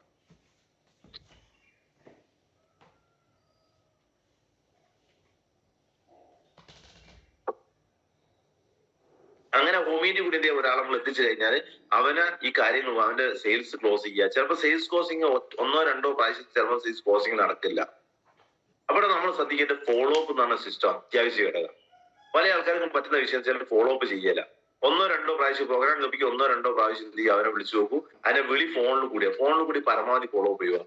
എന്നുവെച്ചാൽ അവർക്ക് എന്തെങ്കിലും കാര്യങ്ങൾ നമ്മളിടുന്ന് ഒഴിഞ്ഞു മാറാൻ എന്തെങ്കിലും അവസരം എന്ന് പറഞ്ഞാൽ ഫോണിൽ കൂടി വലിയൊരു അവസരം. അപ്പൊ ഫോളോ അപ്പ് നേരിട്ട് നടന്ന ഏറ്റവും നല്ലത്. പ്രോഗ്രാം കേൾപ്പിക്കുക, പിറ്റേന്ന് ആദ്യം ഒന്നെങ്കിൽ ലീഡേഴ്സിനെ കൂട്ടി പോകുക, അല്ലെങ്കിൽ നമ്മൾ സ്വന്തമായിട്ട് പോകുക, ഫോളോ അപ്പ് ചെയ്യുക. അങ്ങനെ 2, 3, 4, 5 ചിലപ്പം 10 ഫോളോ അപ്പിലൊക്കെ ചിലപ്പോൾ നമ്മൾ ചെയ്യേണ്ടി വരും. 10 ഫോളോ അപ്പ് അടുപ്പിച്ച് ഒരാഴ്ച കൊണ്ട് ചെയ്യേണ്ട സിസ്റ്റം അല്ല. ശരിക്കും നമ്മൾ പ്രോഗ്രാം കേൾപ്പിച്ച് പിറ്റേന്ന് നമ്മൾ ഫോളോ അപ്പ് ചെയ്ത് അത് കഴിഞ്ഞ് അവൻ ചിലപ്പോൾ നമ്മൾ ഡേറ്റ് പറയും, അല്ലെങ്കിൽ എന്തെങ്കിലും അപ്പൊ 1-2 ദിവസം ഞാൻ ഡേറ്റ് പറഞ്ഞ് നടക്കുന്നുണ്ട്, എന്ത് ചെയ്യുക, രണ്ടാമത്തെ ഫോളോ അപ്പ് ചെയ്യുക, അവരെ ഫോളോ അപ്പ് ചെയ്യുക. അത് കഴിഞ്ഞ് ഒരാഴ്ച കഴിഞ്ഞിട്ട് ഒരു ഫോളോ അപ്പ് ചെയ്യുക. അത് കഴിഞ്ഞിട്ട് എന്ത് ചെയ്യുക, ഒരു മാസം കഴിഞ്ഞിട്ട് അങ്ങനെ എന്ത് ചെയ്യുക, റെഗുലർ ആയിട്ട് ചിലപ്പോൾ ഒരു വർഷം വരെയൊക്കെ ഒരു വ്യക്തി നമ്മൾ ഫോളോ അപ്പ് ചെയ്യേണ്ടി വരും. പക്ഷെ അങ്ങനെ വരുന്ന ആൾക്കാർ ഭയങ്കര കപ്പാസിറ്റി ആൾക്കാരായിരിക്കും, കാര്യങ്ങൾ പഠിച്ചു വരുന്ന ആൾക്കാരാണ്. അപ്പൊ 1-2 ഫോളോ അപ്പ് ഒഴിവാക്കിയിട്ട് നിങ്ങളെ കയ്യിൽ നിങ്ങളടുത്ത് ലിസ്റ്റ് ഉണ്ടാവണം. നിങ്ങൾ ടീമിൽ നിങ്ങൾ വർക്ക് കൊടുത്താൽ നിങ്ങളെ ലിസ്റ്റ് ഉണ്ടാവണം. പല ആൾക്കാർക്ക് കുറിച്ച് ഞാനൊക്കെ ചെയ്യുന്ന കാര്യമാണ്. എന്താ വെച്ചാൽ നമ്മൾ ടീമിൽ ഒരു വർക്ക് കൊടുക്കാൻ പോയി, അവിടെ വന്ന ആൾക്കാരെ ലിസ്റ്റ് നമ്മുടെ കയ്യിൽ പോകണം. ഒരു 1-to-1 കൊടുക്കാൻ പോയി, അയാളെ അഡ്രസ് നമ്മളെ കയ്യിൽ വേണം, ഫോൺ നമ്പർ. കാരണം അറിയോ, അഥവാ നമ്മളെ കൂടെ വന്ന ഡിസ്ട്രിബ്യൂട്ടർ ഫോളോ അപ്പ് ചെയ്തില്ലെങ്കിൽ നമുക്ക് ഫോളോ അപ്പ് ചെയ്യണമല്ലോ. അപ്പൊ നമ്മൾ കൂടെ വന്ന ആൾക്കാർ എന്ത് ചെയ്യണം, നമ്മൾ ഫോളോ അപ്പ് ചെയ്തിരിക്കണം. അങ്ങനെ ചെയ്താലും മാത്രമേ എന്ത് ചെയ്യാൻ പറ്റും, നമുക്ക് ഇതിൽ വലിയ അച്ചീവ് ഉണ്ടാക്കിയെടുക്കാൻ പറ്റും. ഇങ്ങനെ ഈ രീതിയിലേക്കുള്ള ഒരു പ്രവർത്തനവും കാര്യങ്ങളും ചെയ്ത് നമ്മൾ എന്ത് ചെയ്യണം, ഒരു ബ്രാൻഡ് ക്രിയേഷൻ അത് അത്യാവശ്യമാണ്. ഇതിൽ വിജയിക്കണമെങ്കിൽ നിങ്ങൾക്ക് ബ്രാൻഡ് വേണം. ബ്രാൻഡ് എന്ന് പറഞ്ഞു കഴിഞ്ഞാൽ പലതരത്തിൽ ബ്രാൻഡുകൾ. ബിസിനസ് ഡെവലപ്പ് ചെയ്യുമ്പോൾ എന്താ വെച്ചാൽ നമുക്ക് ഒരാളെടുത്ത് പോയി ഒരു അപ്ഡേറ്റ് ലീഡറെ കൂട്ടി സംസാരിക്കുമ്പോൾ അപ്ഡേറ്റ് ലീഡറെ കൂട്ടി എന്തിനാണ് സംസാരിക്കുന്നത്, അപ്ഡേറ്റ് കുറച്ച് ബ്രാൻഡ് ഉള്ളത് കൊണ്ടാണ്. നമുക്കും അതേപോലെ ബ്രാൻഡ് വേണം. ബ്രാൻഡ് എന്ന് പറഞ്ഞാൽ ഒന്ന് ലാപ്ടോപ്പും ലാപ്ടോപ്പാണ്, മൊബൈൽ ബ്രാൻഡാണ്, ആഭരണങ്ങൾ ബ്രാൻഡാണ്, പിന്നെ അതേപോലെ തന്നെ വാഹനങ്ങൾ ബ്രാൻഡാണ്, വിദേശ ടൂറുകൾ ബ്രാൻഡാണ്, ഇന്ത്യയിൽ പോകുന്ന പല സ്ഥലത്തെ ടൂറുകൾ ബ്രാൻഡാണ്. ഇതൊക്കെ ബ്രാൻഡാണ്. ഞാൻ അങ്ങനെ ബ്രാൻഡ് ക്രിയേറ്റ് ചെയ്ത് നല്ല കുറെ ബ്രാൻഡുകൾ ഞാൻ ഉണ്ടാക്കിയിട്ടുണ്ട്. അതുകൊണ്ടാണ് ഞാൻ നിങ്ങളോട് ഇത്ര ധൈര്യത്തിൽ പറയാൻ കാരണം. തുടക്കത്തിലെ ഞാൻ ഉണ്ടാക്കിയിട്ടുണ്ട്. ഇപ്പൊ ഏറ്റവും നല്ല സാധ്യത ഉണ്ട്, ബ്രാൻഡ് ആക്കാൻ ഏറ്റവും വലിയ സാധ്യത നമ്മളെ കയ്യിലുണ്ട്. ഏറ്റവും ഈ ബിസിനസ് നിങ്ങൾ എത്ര കാലം ചെയ്യുന്നുണ്ടോ, ലാപ്ടോപ്പൊക്കെ ഘട്ടങ്ങളായിട്ട് മാറ്റേണ്ടി വരും. പക്ഷേ ഈ ബിസിനസ് എത്ര കാലം ചെയ്യുന്നു അതുവരെ നിങ്ങൾക്ക് ഉപയോഗിക്കുന്ന ബ്രാൻഡാണ്. കമ്പനി ഇപ്പൊ ചെയ്യാൻ ഏറ്റവും അവസരം കമ്പനി എന്താണെന്നറിയോ, തായ്ലൻഡ് കോണ്ടസ്റ്റ് ഏറ്റവും നല്ല ബ്രാൻഡ് ഇടാൻ പറ്റിയ അവസരം. അപ്പൊ അതിനു വേണ്ടി നിങ്ങൾ ശക്തമായിട്ട് പ്രവർത്തിക്കുക. ഇനിയുള്ള 2 മാസം, ഏകദേശം 3 മാസം കഴിഞ്ഞ് 2 മാസം കൂടി, 2 മാസം കഴിഞ്ഞ് 2 മാസം കൂടി, ഇനി 2 മാസം നമ്മൾ ശക്തമായിട്ട് പ്രവർത്തിച്ചു കഴിഞ്ഞാൽ നമുക്കൊരു വിദേശ ടൂർ, നിങ്ങൾ വിദേശത്തൊക്കെ ചിലപ്പോൾ പോയിട്ടുണ്ടാവും, അത് നിങ്ങൾ ജോലിക്ക് പോയതായിരിക്കും. ഇവിടെ കമ്പനി ത്രൂ ഫ്രീ ആയിട്ട് തായ്ലൻഡ് കോൺടെസ്റ്റ് വിൻ ചെയ്ത് ഫ്രീ ആയിട്ട് പോകാന്നാണ്, അത് വലിയൊരു സാധ്യതയാണ്.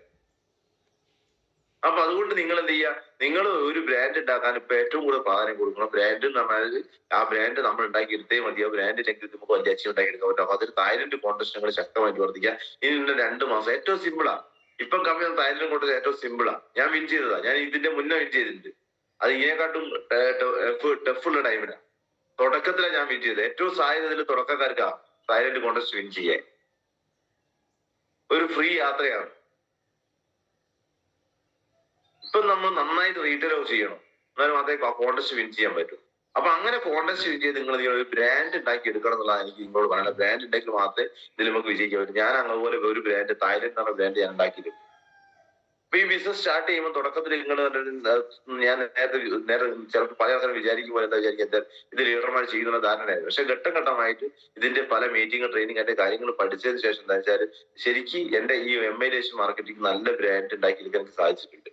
2 വിദേശ രാജ്യം, ഞാൻ ഈ ബിസിനസ് സ്റ്റാർട്ട് ചെയ്ത് തുടക്കത്തിൽ ഞാൻ തായ്ലൻഡാണ് പോയത്. അത് വിൻ ചെയ്ത് പോയി. അതിനുശേഷം കമ്പനി അടുത്ത ഇന്റർനാഷണൽ കൺവെൻഷൻ, 2ാമത്തെ കൺവെൻഷൻ ദുബായിൽ വെച്ച് കമ്പനി പ്ലാൻ ചെയ്തു. അപ്പൊ തുടക്കത്തിൽ ഞാൻ ഒറ്റയ്ക്കാണ് പോയെങ്കിൽ തായ്ലൻഡ് പോയ 2ാമത്തെ ടൂറിലേക്ക് കൺവെൻഷൻ സെന്ററിൽ ഞാൻ പോയത് എന്റെ കൂടെ വർക്ക് ചെയ്ത ഒരു ഷാജി എന്ന വ്യക്തിനെയും കൂട്ടിയിട്ടാണ് 2ാമത്തെ രാജ്യം തായ്ലൻഡ് ദുബായിൽ ഞാൻ പോയത്. അപ്പൊ 2 വിദേശ രാജ്യങ്ങൾ എനിക്ക് ഫ്രീ ആയിട്ട്, അതിനുശേഷം കമ്പനി ടൂർ വെക്കുന്നത് ഇപ്പോഴാണ്. ശരിക്കും 2 വിദേശ രാജ്യം ഫ്രീ ആയിട്ട് പോകാൻ അവസരം എനിക്ക് കിട്ടിയിട്ടുണ്ട്. അതിന്റെ ഒരു ബ്രാൻഡാ. അതുപോലെ തുടക്കത്തിൽ ഒരു സോപ്പോ പേസ്റ്റോ ഹെയർ ഓയിലോ വിറ്റിട്ട് ശരിക്ക് ഈ പ്രൊഡക്റ്റ് വിറ്റ് വലിയ അച്ചീവർ ആവാൻ വലിയ പ്രതീക്ഷ ഒന്നും ഇല്ലായിരുന്നു. എനിക്ക് ഇങ്ങനത്തെ സാധനങ്ങൾ വിറ്റ് എനിക്ക് പരിചയമില്ലായിരുന്നു. പക്ഷെ ഇന്ന് ശരിക്കും എന്റെ കൂടെ വന്ന ഒരു പറ്റം ലീഡേഴ്സിന്റെയും എന്റെയും വലിയൊരു എഫേർട്ടിന്, എന്റെ ലീഡർമാരെ, എന്റെ അപ്ലൈഡറിന്റെ എഫേർട്ടിന്റെ ഫലമായിട്ട് ശരിക്കും 7 കോടിക്ക് മുകളിൽ, ഏകദേശം 8 കോടിന്റെ അടുത്ത് ടേൺ ഓവർ ബിസിനസ് കൂടിയോ ഡെവലപ്പ് ചെയ്യാൻ എനിക്ക് ഈ ബിസിനസ് കൂടി സാധിച്ചിട്ടുണ്ട്. അതാണ് ഇതിന്റെ ഏറ്റവും വലിയ സാധ്യത. ഒരു സോപ്പോ പേസ്റ്റോ വെക്കുന്നതിന് പകരം ടീം വർക്കാണ് എംഐലേഷൻ മാർക്കറ്റ് വ്യത്യാസം.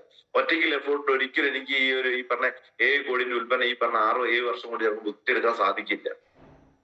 ഇവിടെ ടീം വർക്ക് ഉണ്ടാക്കിയ മറ്റുള്ളവന്റെ മാൻ പവർ നമ്മൾ ഉണ്ടാക്കിയെടുക്കാൻ പറ്റിക്കഴിഞ്ഞാൽ, മറ്റുള്ളവരുടെ മാൻ പവർ, ഇവിടെ വലിയൊരു ബിസിനസ്സുകാരെ ചെയ്യുന്ന മാൻ പവർ വർദ്ധിപ്പിച്ചെടുക്കുക. മലബാർ ഗോൾഡ് അവർ കുറെ ആൾക്കാരെ മാൻ പവറാണ്. റിലയൻസ് മറ്റുള്ളവരുടെ മാൻ പവറാണ്. അംബാനി ഒറ്റയ്ക്കുള്ള മാൻ പവറാണ്, മറ്റുള്ളവർക്ക് മാൻ പവറാണ്. അപ്പൊ കോടിക്കണക്കിന് ലക്ഷക്കണക്കുള്ള മാൻ പവർ ആണ് വിളിക്കും. ഇതേപോലെ നമുക്ക് ഒന്നിലേക്ക് ഒരു ഏറ്റവും ചുരുങ്ങിയ ഒരു 1000 പേരെ മാൻ പവർ എങ്കിലും നമുക്ക് ഉണ്ടാക്കിയെടുക്കണം. അത് ഘട്ടഘട്ടമായിട്ട് 2000, 3000, 4000, 5000, 10000 നമുക്ക് മാറ്റാൻ പറ്റും. അപ്പൊ അതിന് നിങ്ങൾ എന്ത് ചെയ്യുക, ആദ്യം നിങ്ങൾ എന്ത് ചെയ്യുക, നിങ്ങൾ സെറ്റാക്കുക. നിങ്ങൾ സെറ്റായതിനു ശേഷം എന്ത് ചെയ്യുക, അതിൽ കൂടി എന്ത് ചെയ്യുക, നമ്മൾ ടീമിലേക്ക് കാര്യങ്ങൾ കടന്നു ചെയ്യില്ല. അങ്ങനെ ഘട്ടഘട്ടമായിട്ട് soap paste hair oil shampoo വിറ്റ് റീറ്റെയിൽ ചെയ്ത് അതിൽ കൂടി ടീമിനുണ്ടാക്കി. ഇന്ന് ഏകദേശം 4000-ഓളം നല്ലൊരു ടീമിനെ എനിക്ക് ഉണ്ടാക്കിയെടുക്കാൻ പറ്റിയിട്ടുണ്ട്. ഈ 4000 ആൾക്കാർ ഫുൾ ടൈം പ്രവർത്തകരല്ല, ഉൽപ്പന്നം വാങ്ങുന്ന ആൾക്കാരുണ്ട്, ആൾക്കാരുണ്ട്, റീറ്റെയിൽ ആൾക്കാരൊക്കെ ഉണ്ട്.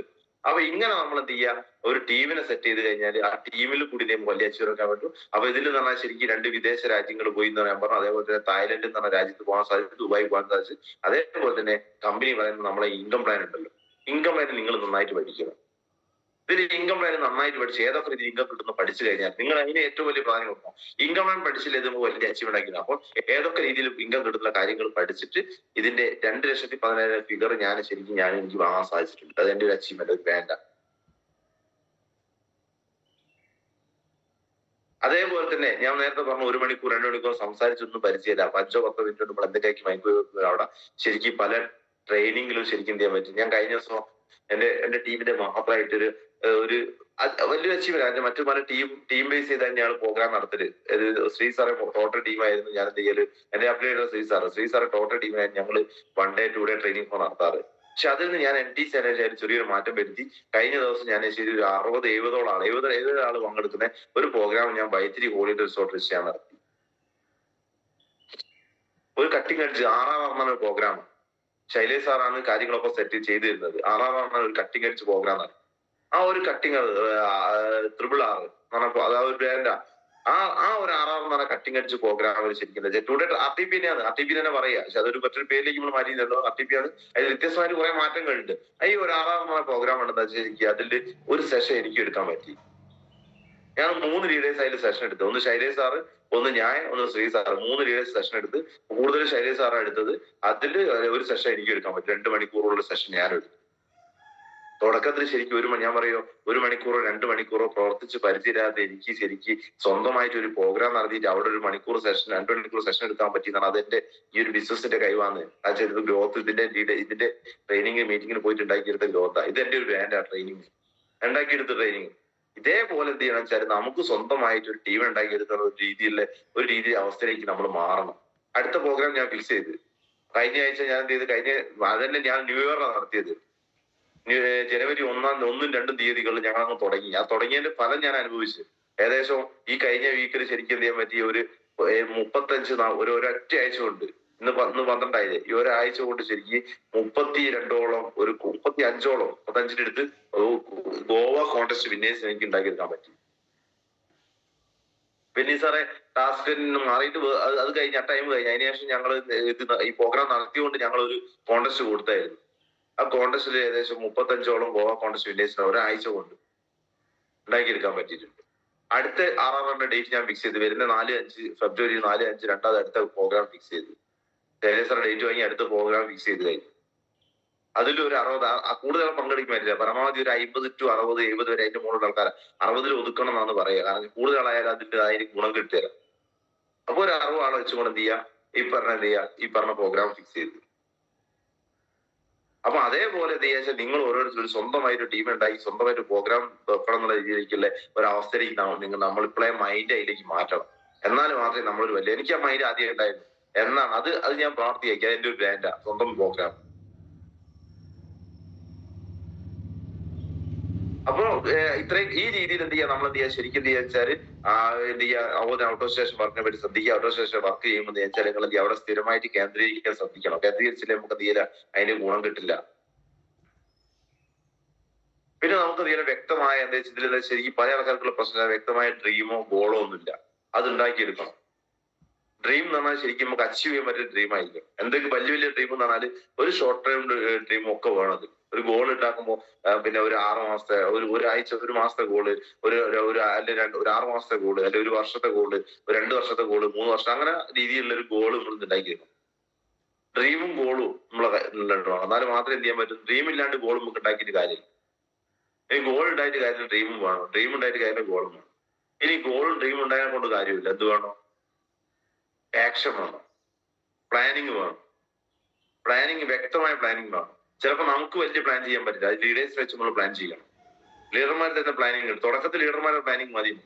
നിങ്ങളൊരു STC ഒക്കെ കഴിഞ്ഞ ഒരു RTC ഒക്കെ മതി സ്വന്തമായിട്ട് പ്ലാനിങ് കടത്തോളം. ചെറിയ നമ്മൾ അല്ലാത്ത പേഴ്സണൽ ആയിട്ടുള്ള പ്ലാനിങ് മൊത്തം ടീമിന്റെ പ്ലാനിങ് ലീഡേഴ്സ് ഇപ്പം തരുന്ന പ്ലാനിങ് ഉണ്ട്.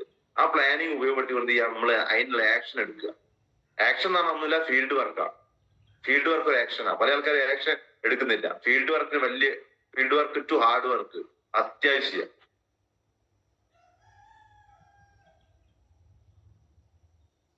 അങ്ങനെ നല്ലൊരു ടീം നമ്മൾ സെറ്റ് ചെയ്ത് കഴിഞ്ഞാൽ എന്ത് ചെയ്യുക, അതിനു കൂടി ഒരൊറ്റ ലീഡേഴ്സ് നമുക്ക് ക്രിയേറ്റ് ചെയ്യാൻ പറ്റും. നമ്മൾ ലീഡർ ആകുക, നമ്മളെ കൂടുതലൊക്കെ ലീഡർ ആക്കുക. പിന്നെ ഇതിൽ അപ്ഡേറ്റ് ലീഡറേയും അതുപോലെ തന്നെ നമ്മളെ കൂടെ വരുന്ന ലീഡർമാരെ എന്ത് ചെയ്യണം, അവരെ കൂടി നമ്മൾ അപ്ഡേറ്റ് ലീഡർമാരെ നന്നായിട്ട് അവർ പറയുന്ന കുറെ കാര്യങ്ങൾ എന്ത് ചെയ്യുക, അവർ പറയുന്ന കാര്യങ്ങൾ ഡ്യൂപ്ലിക്കേറ്റ് ചെയ്ത് മുന്നോട്ട് പോയി നമുക്ക് വിജയിക്കാൻ പറ്റും. ഇതൊരു ഡ്യൂപ്ലിക്കേഷൻ ബിസിനസ്സാണ്. വിജയിച്ചവൻ ആരാണോ അവരെ വിദ്യാഭ്യാസ യോഗ്യത നമുക്ക് വിഷയമല്ല, അവന്റെ ജാതി മതം ഒന്നും ഇവിടെ നമ്മൾ വിഷയമല്ല. ആരാണോ വിജയിച്ചത് അവൻ വിജയിച്ച ലീഡർമാരെ നമ്മൾ ഡ്യൂപ്ലിക്കേറ്റ് ചെയ്തു പോകുക. അപ്ഡേറ്റ് ലീഡർമാർ ചിലപ്പോൾ കുറെ അപ്ഡേറ്റ് നമുക്ക് ഉണ്ടാവും, പക്ഷെ അതിൽ വിജയിച്ച ആൾക്കാരുണ്ടാകില്ല. അവർ ചെയ്യുന്ന കാര്യങ്ങൾ അവർ പറയുന്ന കാര്യങ്ങൾ എന്ത് ചെയ്യാൻ നമ്മൾ ഡ്യൂപ്ലിക്കേറ്റ് ചെയ്ത് കഴിഞ്ഞാൽ നമുക്ക് വിജയിക്കാൻ പറ്റും 100% ഗ്യാരണ്ടി. നമ്മൾ കൂടെ വന്ന ആൾക്കാരെ നമ്മൾ എന്ത് ചെയ്യണം, അവനെ മെയിൻറ്റെയിൻ ചെയ്ത് കാര്യങ്ങൾ പോകണം. അവനായിട്ടൊരു ഈഗോ കാര്യങ്ങൾ ഉണ്ടാകാൻ പാടില്ല. അപ്ഡേറ്റ് ലീഡറായിട്ടൊരു ഈഗോ കാര്യങ്ങൾ ഉണ്ടാവാം. ഈഗോ വലിയൊരു ഇതിന്റെ ഏറ്റവും ശ്രദ്ധിക്കാൻ വെച്ചാൽ ഇതിൽ നമ്മൾ എടുത്തു കളയേണ്ട സാധനം ഈഗോ ഉണ്ടാകാനേ പാടില്ല. ഈഗോ ഘട്ടഘട്ടമായിട്ട് നമുക്ക് വലിയൊരു തലക്കനായി മാറും. അപ്പോൾ ഈഗോ എന്നുള്ള സാധനം ഉണ്ടാകാനേ പാടില്ല, തലക്കനം ഉണ്ടാകാൻ പാടില്ല. നമ്മൾ റാങ്ക് കൂടുന്നതനുസരിച്ച് അച്ചീവ്മെന്റ് ഉണ്ടാക്കുന്നതനുസരിച്ച് നമ്മളൊന്ന് സ്മൂത്ത് ആകാൻ തയ്യാറായി. നമ്മൾ പല രീതിയിലുള്ള കാറ്റഗറി ആൾക്കാരായിരിക്കും. നമ്മുടെ ടീമിന് പല രീതിയിലെ കാറ്റഗറി ആൾക്കാർ കടന്നു വരും. അവരൊക്കെ മെയിൻറ്റെയിൻ ചെയ്യാനുള്ള കപ്പാസിറ്റി ഉണ്ടാക്കി വെക്കണം. അതിന് നമുക്ക് തീരെ ഈഗോ ഉണ്ടാകാൻ പാടില്ല. നമ്മളെ ഈഗോ അല്ലേ അത് നമ്മൾ ലീഡർമാരായിട്ടും നമ്മുടെ ടീം ലീഡർമാരായിട്ടും അപ്ലൈ ലീഡർമായിട്ടും ഒന്നും നമുക്ക് ഈഗോ ഉണ്ടാകാൻ പാടില്ല. വിജയിച്ച ലീഡർ ആരാണോ ആ ലീഡർ നമ്മൾ ഫോളോ ചെയ്യുക. അവൻ പറയുന്ന കാര്യങ്ങൾ അവൻ ചിലപ്പം വിട്ടിത്തം പറഞ്ഞാലും നമുക്ക് തോന്നുമ്പോൾ വിട്ടിത്ത പക്ഷെ അവൻ വിട്ടിത്തല്ല പറയുക. നമ്മൾ ചില ലീഡർമാർ പറയുമ്പോൾ നമുക്ക് ചില ഉദാഹരണം പറയാം, ഒരു SSLC പാസ്സായ ഒരാൾ നമ്മൾ ലീഡറാണ്. നമ്മൾ അത്യാവശ്യം നല്ല കഴിവുള്ള ആളാണ്, നമ്മൾ ഗ്രാജുവേറ്റാ. അപ്പൊ അവൻ പറയുന്ന ചില കാര്യങ്ങൾ നമ്മൾ എന്തെങ്കിലും ഓൻ 10ാം ക്ലാസ് അല്ലേ, ഞാനെന്നിട്ട് ഗ്രാജുവേറ്റ് അല്ലേ, ഇവൻ പറയുന്നത് കേൾക്കണം, അതൊന്നുമില്ല ഇവിടെ. അവൻ വിജയിച്ച ഒരു പാത, അതാണ് ആ വിജയിച്ച പാതയെ കൂടി അവൻ പോകുന്നത്. അവൻ ഉണ്ടാക്കുന്ന പാത അവന്റെ സ്വന്തം പാതയല്ല. ലീഡർമാര് മുൻപ് വിജയിച്ച ലീഡർമാര് പോയ വഴികൾ കൂടി അവൻ പോകുന്നത്. ആ വഴി കൂടി നമ്മളങ്ങ് പോയാൽ മതി. ആ വഴി കൂടി പോയാൽ നമുക്ക് വലിയ അച്ചീവ്മെന്റ് ആക്കി എടുക്കാൻ പറ്റുമെന്ന് നമ്മൾ മനസ്സിലാക്കണം. അപ്പൊ ഈഗോ തീരെ ഉണ്ടാകാൻ പാടില്ല, ലീഡർമാരുണ്ടാകാൻ പാടില്ല, നമ്മുടെ ടീം ലീഡർമാരുണ്ടാകാൻ പാടില്ല. എന്തെങ്കിലും ചെറിയ സൗന്ദര്യപ്പെടണം അത് പെട്ടെന്ന് അവസാനിപ്പിച്ചാണ്. അതൊക്കെ ഉണ്ടാവും, മനുഷ്യന്മാരാണല്ലോ. അതൊക്കെ എന്ത് ചെയ്യും, നമ്മള് ലീഡർമാരെ നമ്മളെ കൂടെ വന്ന ആൾക്കാരെ നമ്മൾ അങ്ങോട്ട് വിളിച്ച് കാര്യങ്ങൾ എന്ത് ചെയ്യാൻ പെട്ടെന്ന് അവസാനം. അല്ലാണ്ട് എന്നെ വിളിക്കട്ടെ എന്നോ അല്ല, അങ്ങനെ അപ്ലൈ ലീഡർ ആയാലും അപ്ലൈ ലീഡർ വിളിച്ചില്ലെങ്കിൽ അങ്ങോട്ട് വിളിക്കുക. ഞാൻ എന്റെ ലീഡർമാരെ എന്നെ വിളിച്ചു, ശൈലേ സാർ എന്റെ ബെന്നി സാറോ ശ്രീ സാറൊന്നും ഇന്നെ വിളിച്ചിട്ടല്ല ഞാൻ അങ്ങോട്ടങ്ങ് വിളിക്കരുത്. എന്റെ ആവശ്യമാണ് ഇതിൽ വിജയിക്കാറ്, ലീഡർമാരുടെ ആവശ്യമല്ല. ലീഡർമാർക്ക് പുതിയ പോക്കറ്റുകൾ വേറുണ്ടാവും, നമ്മളല്ലെങ്കിൽ പുതിയ പോക്കറ്റ് വേറുണ്ടാവും. ഞാൻ ഉണ്ടായിട്ട് ലീഡർ വിജയിക്കുന്ന ചിന്താഗതി ഒന്നും നമ്മളെ മനസ്സിലിടാൻ പാടില്ല. അയാൾക്ക് വേറെ മാർഗമുണ്ട്, അയാൾ വിജയിക്കാൻ തീരുമാനിച്ച അയാൾക്ക് മാർഗമുണ്ട്. അതുപോലെ നിങ്ങൾ വിജയിക്കുന്ന നിങ്ങൾക്ക് മാർഗം ഉണ്ടാവും. അപ്പൊ എന്തായാലും ഏകദേശം ടൈം ആയിട്ടുണ്ട്, ഞാൻ കൂടുതൽ സംസാരിക്കുന്നില്ല. അപ്പൊ ഞാൻ പറഞ്ഞു വെച്ചാൽ നമുക്ക് എന്ത് ചെയ്യാൻ അടുത്ത പ്രോഗ്രാമിന് കാര്യങ്ങൾ സെറ്റ് ചെയ്യുക. നിങ്ങൾ എന്ത് ചെയ്യുക, ഒരു ശക്തമായ തീരുമാനം എടുക്കുക. ഒരു ശക്തമായ തീരുമാനം എടുത്തിട്ട് വിജയിക്കാനുള്ള ഉറച്ച തീരുമാനം എടുത്ത് നമുക്ക് ഇത് വിജയിക്കാൻ പറ്റുന്ന നൂറ്. പിന്നെ നിങ്ങൾ ശ്രദ്ധിക്കേണ്ട, നിങ്ങൾ ഏത് പ്രോഗ്രാമിൽ മീറ്റിങ്ങിന് പോകുമ്പോൾ നിങ്ങൾ ശ്രദ്ധിക്കേണ്ട വെച്ചാൽ അവിടെ നിങ്ങൾ കൃത്യ ടൈം ഒരു ഉത്തരവാദിത്ത ബോധത്തോടെ നമ്മൾ പ്രവർത്തിക്കുക. നമ്മൾ കൃത്യ ടൈമിൽ അവിടെ എത്തുക. ലീഡർമാർ നടന്ന പ്രോഗ്രാം ആയിരിക്കും, പക്ഷെ നമ്മൾ കൃത്യ ടൈമിൽ എത്തുക. ടൈം പങ്ക്ച്വാലിറ്റി വലിയൊരു സാധ്യതയായിരുന്നു. പല ആൾക്കാർക്ക് പറ്റുന്ന പ്രോബ്ലംസാണ്. ടൈം പങ്ക്ച്വാലിറ്റി വലിയ പ്രാധാന്യം കൊടുക്കുക. നമ്മൾ അവിടെ എത്തിയിട്ട് അവിടുത്തെ കാര്യങ്ങൾ നമ്മൾ ഏറ്റെടുക്കുക. അവിടെ അതാണ് ഉത്തരവാദിത്ത ബോധം. ഉത്തരവാദിത്ത ബോധം ഉണ്ടായെങ്കിൽ മാത്രമേ നമുക്ക് വലിയ അച്ചീവ്മെന്റ് ഒക്കെ എടുക്കാൻ പറ്റൂ. അപ്പൊ ഞാൻ എന്താ വെച്ചാൽ ഞാൻ പറഞ്ഞു വരുന്നത് വെച്ചാൽ നമ്മൾ ലീഡർമാർ പ്രോഗ്രാം നടത്തുന്നത് ആ പ്രോഗ്രാമിന്റെ ടൈമിൽ നമ്മൾ നേരത്തെ അവിടെ എത്തിയിട്ട് അവിടെ ചെയ്യേണ്ട കാര്യങ്ങൾ നമ്മളങ്ങ് ചെയ്താൽ മതി. അങ്ങനെ നമ്മൾ ചെയ്ത് കഴിഞ്ഞാൽ നാളെ നമ്മൾ ചെയ്യുന്ന കണ്ട് നമ്മളെ കൂടുതൽ ടീം ഇത് കണ്ടിട്ട് അവന് നാളെ നമ്മൾ ചെയ്ത പ്രോഗ്രാം അവൻ വന്ന് ഏറ്റെടുക്കും. അതാണ് നമ്മൾ മനസ്സിലാക്കുന്നത്. അല്ലാണ്ട് നമ്മളിപ്പോ ഉദാഹരണം പറയാന്ന്, ഇപ്പൊ നിന്നെ വിളിച്ചത് റുക്കിയ വേണം ഒരു പ്രോഗ്രാം നടത്തുക. ഈ പ്രോഗ്രാമിൽ എന്നെ റുക്കിയ വേണം വിളിച്ചാൽ ഞാൻ പറയാൻ കാരണം റുക്കിയ വേണം ഒരു പ്രോഗ്രാം നടത്തുക. അല്ലെ അയ്യൂർ സാർ ഒരു പ്രോഗ്രാം നടത്തുക, അല്ലെ റിജീന മേഡം ഇവിടെ വലിയ പേര് ഞാൻ പറയുന്നത് കുറച്ച് ഇടേച്ച്. അപ്പൊ റുക്കിയ വേണം ഒരു പ്രോഗ്രാം നടത്തി കഴിഞ്ഞാല് ആ പ്രോഗ്രാമിലേക്ക് നിങ്ങൾ പോയിട്ട് ആ ഒരു പ്രോഗ്രാം ഒരു രാവിലെ റുക്കിയമാണ് നേരത്തെ അവിടെ എത്തിയിട്ടുണ്ടാവും. പക്ഷെ നിങ്ങൾ എന്ത് ചെയ്യുക, റുക്കിയമാണ് വരുന്ന നിങ്ങൾ അവിടെ എത്തിയിട്ട് എന്ത് ചെയ്യുക, ചെയ്യാനുള്ള കാര്യങ്ങളൊക്കെ നിങ്ങൾ ചെയ്യുക. ഇത് ചെയ്തുകൊണ്ടിരിക്കുമ്പോൾ ചിലപ്പോൾ ടീമിൽ ഒരു ചങ്ങായി ഒരു 10 മണി 10:30 അവിടെ എത്തുന്നുണ്ടാവും. പ്രോഗ്രാം 10 മണിക്ക് ഫിക്സ് ചെയ്ത് ഒരു 10:30 മണിക്ക് അവൻ എത്തുന്നുണ്ടാവും. നിങ്ങൾ വരുമ്പോൾ എന്ത് ചെയ്യുന്നുണ്ടാവും, നിങ്ങളുടെ ടീമിലുള്ള ആൾ വരുമ്പോൾ നിങ്ങൾ അവിടെ നന്നായിട്ട് കസേര കാര്യങ്ങൾ ഒതുക്കി കയറത്തെ കാര്യങ്ങളൊക്കെ ചെയ്തുകൊണ്ടിരിക്കും. അപ്പൊ ഇവത് കാണണം, എന്റെ ലീഡർ മറ്റേ ഇപ്പൊ റുക്കിയമാണ് നടത്തിയ പ്രോഗ്രാമിൽ അയാൾ എപ്പോഴും ഉണ്ടാവും. നാളെ നിങ്ങളൊരു പ്രോഗ്രാം ഫിക്സ് ചെയ്യുമെന്നറിയോ, അവൻ ഇത് കണ്ട് പഠിച്ചിട്ട് അവൻ നിങ്ങളുടെ പ്രോഗ്രാമിൽ നിങ്ങൾ നടന്ന പ്രോഗ്രാമിനെ സപ്പോർട്ട് ചെയ്യും. അപ്പൊ അതുകൊണ്ട് നിങ്ങൾ എന്ത് ചെയ്യുക, നിങ്ങൾ ഒരു ഉത്തരവാദിത്ത ബോധത്തോടെ പ്രവർത്തിക്കുക. നമ്മളെ കൂടെ വന്ന ആൾക്കാർ ആരാമായെന്ന്, ഒരാളോ 2 ആളായിക്കോട്ടെ 10 ആളായിക്കോട്ടെ, അവന്റെ ഉത്തരവാദിത്തം നമ്മളെ ഉത്തരവാദിത്തം, അവന്റെ വിജയം നമ്മളെ വിജയം. അത് ഫാമിലി കാര്യത്തിലും ഒക്കെ ഉത്തരവാദിത്തം നമ്മൾ ഏറ്റെടുക്കണം. അതേപോലെ ഇത് നിങ്ങൾ പ്രത്യേകം വേറെ ഒറ്റ കാര്യം പറഞ്ഞ അവസാനിപ്പിക്കും. സത്യ കാര്യം അറിയോ, നിങ്ങളെ ഫാമിലി ആയിട്ട് ടീമായിട്ട് ഒരു വൈകി പോകുമ്പോൾ നിങ്ങളെ ഫാമിലിനെ നോക്കുമ്പോൾ തന്നെ നിങ്ങൾ എന്ത് ചെയ്യണം, നിങ്ങൾ ടീമിനെ നോക്കണം. പല ഇടമായിട്ടുള്ള പ്രശ്നം എന്താ അറിയോ, ചില സ്ഥലത്ത് പോകുമ്പോൾ ഒരു പ്രോഗ്രാം എത്തി കഴിഞ്ഞാൽ ഫാമിലിന്റെ അയാൾക്ക് കൂടുതൽ പ്രാധാന്യം കൊടുക്കുക. ആ പ്രാധാന്യം വരെ നിങ്ങൾ എന്ത് ചെയ്യുന്ന അറിയോ, നിങ്ങൾ അതിനേക്കാളും കൂടുതൽ പ്രാധാന്യം ടീമിന് കൊടുക്കണം. ആ ടീമിന് കൊടുത്താൽ എന്താ ഗുണം എന്നറിയോ, ടീം സെറ്റ് ആയി കഴിഞ്ഞാൽ നമ്മളെ പ്രസൻസ് ഇല്ലെങ്കിലും വരുമാനം കിട്ടുന്ന അവസ്ഥയിൽ വന്നു കഴിഞ്ഞാൽ നമ്മളെ ഫാമിലി സേഫാ. അതുകൊണ്ട് നമ്മളെ വിശ്വസിക്കുന്ന, നമ്മളെ അംഗീകരിക്കുന്ന, നമ്മളെ കൂടെ നിൽക്കുന്ന ഒരു പറ്റ ലീഡേഴ്സിനെ ഉണ്ടാക്കിയെടുക്കുക, ഒരു പറ്റ ടീം ഉണ്ടാക്കിയെടുത്ത് നമുക്ക് വിജയിക്കാൻ പറ്റുന്ന 100% ഗ്യാരണ്ടിയാണ്. അതിന് ഇനി അങ്ങോട്ടുള്ള പ്രവർത്തനം നമുക്ക് സാധിക്കട്ടെ.